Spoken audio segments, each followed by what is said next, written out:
In the digital age, data plays a huge role in our everyday lives. It's present in lots of obvious ways, when we're shopping online, for example, and have to type in our name and address.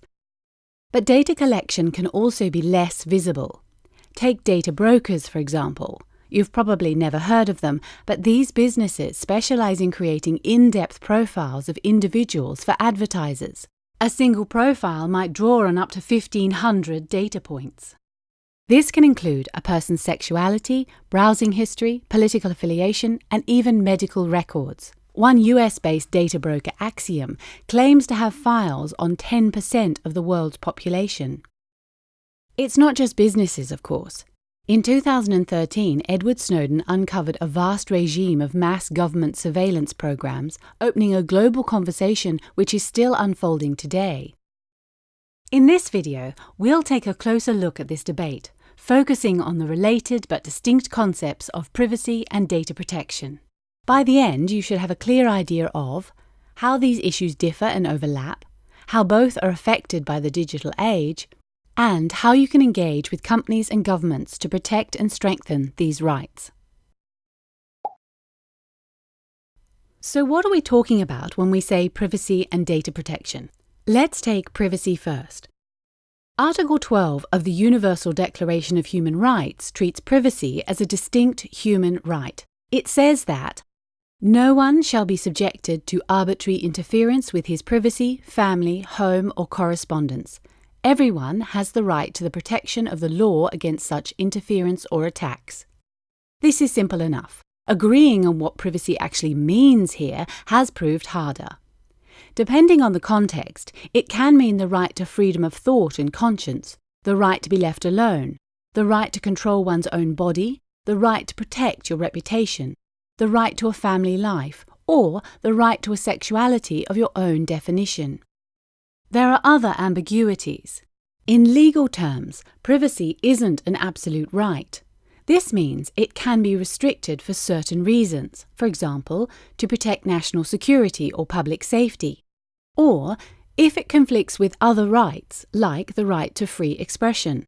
An example could be a public figure invoking privacy to avoid disclosing their financial records. And what about data protection? Contrary to popular belief, it is not the same thing as privacy. Privacy is a broad concept referring to the conditions which enable a basic foundation of human dignity and autonomy. Data protection is more specific. It's concerned with the ways third parties handle the information they hold about us, how it is collected, processed, shared, stored, and used. In other words, privacy is the big picture and data protection is one corner of it. Like privacy, data protection is also subject to limits. For example, when a warrant is obtained allowing law enforcement to access the phone records of a suspect. And while data protection is in some ways more clearly defined than privacy, how it is applied legally can still vary greatly depending on which country you're in. The digital age has created new ways to collect, access, analyze, and use data, often across multiple borders and jurisdictions. Unsurprisingly, this poses challenges for human rights. One challenge relates to the way companies use our data. The Internet's business model depends on people sharing their personal data in exchange for access to content, services, and social media platforms. While you might not pay anything upfront to go on Facebook, they still make money from you by selling your personal information to advertisers. By clicking Agree to Terms of Service, users technically consent to this model. But in practice, virtually no one actually reads them. This is a problem because no one knows what they're really signing up to, which creates opportunities for misuse. Another challenge relates to the collection of personal data by governments. Technological developments now enable governments to monitor our conversations, transactions, and the locations we visit. In some countries, including Russia, Brazil, Australia, and South Korea, companies are legally required to store this data locally for long periods of time, making it easier for governments to get information on their citizens. These measures are often introduced in the name of fighting cybercrime and terrorism. But without adequate protections, this data can easily be abused to target dissidents and activists. undermining freedom of expression and the rights to association and assembly. And these are just the technologies we have now. Emerging technologies like the Internet of Things, wearables, and artificial intelligence are likely to pose new challenges to human rights. As human rights defenders, we need to be prepared for these. There are many bodies and forums where privacy and data protection issues are discussed and defined.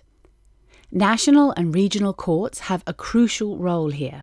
The European Court of Human Rights, for example, has imposed limits on stop and search practices by the police and on the amount of time data can be legally retained. At the national level, it's common to find a specific public body responsible for privacy and data protection. This can be a specialist post or an ombudsman. But the extent to which privacy is defined and protected varies greatly between different jurisdictions. For example, there is no clear right to privacy in the African Charter on Human and People's Rights. However, there are mechanisms at the international level. Following a UN resolution on the right to privacy in the digital age, the Human Rights Council has established a new special rapporteur for privacy, and various Internet policy forums like the Internet Governance Forum, the Council of Europe, the Organisation for Economic Cooperation and Development, and conferences like HOPE and Sci-Fi also contribute to shaping the scope of privacy in the digital age. And finally, we have companies. The decisions of companies can also have a huge impact on data protection and privacy rights. For example, by building end-to-end encryption into their software, as WhatsApp did in early 2016. Let's look at two examples of privacy and data protection in the real world. First, let's look at the Apple versus FBI case. After the 2016 terrorist attacks in the US city of San Bernardino, the FBI asked Apple for the information stored on the iPhone of one of the suspects. However, Apple's operating system is encrypted and only accessible through a PIN code. The FBI asked Apple to modify the system to let them in. Apple refused, opening a lively debate on the right to privacy versus security needs. The case was almost taken to court, but in the end, the FBI found a vulnerability to crack the phone. In privacy terms, this was a legal setback. If the case had gone to court, it could have helped popularize the risks of weakening encryption for society and establish what constitutes a legitimate limitation on privacy by the state. Next, let's look at surveillance in Kenya. In Kenya, a combination of invasive surveillance measures and a lack of adequate data protection facilitated a crackdown on civil society in 2013, which was documented by Peace Brigades International. Many human rights defenders had their offices raided, computers hacked, and phones tapped by the government. One of the ways human rights defenders have been fighting back is by pushing for the ratification of Kenya's first data protection law, long stalled in Parliament. If implemented properly, this could limit the worst excesses of state surveillance. Kenya is by no means the only country to bring in surveillance legislation justified by security concerns. But this example is a good demonstration of how seemingly abstract restrictions on online privacy can have physical consequences in the offline world.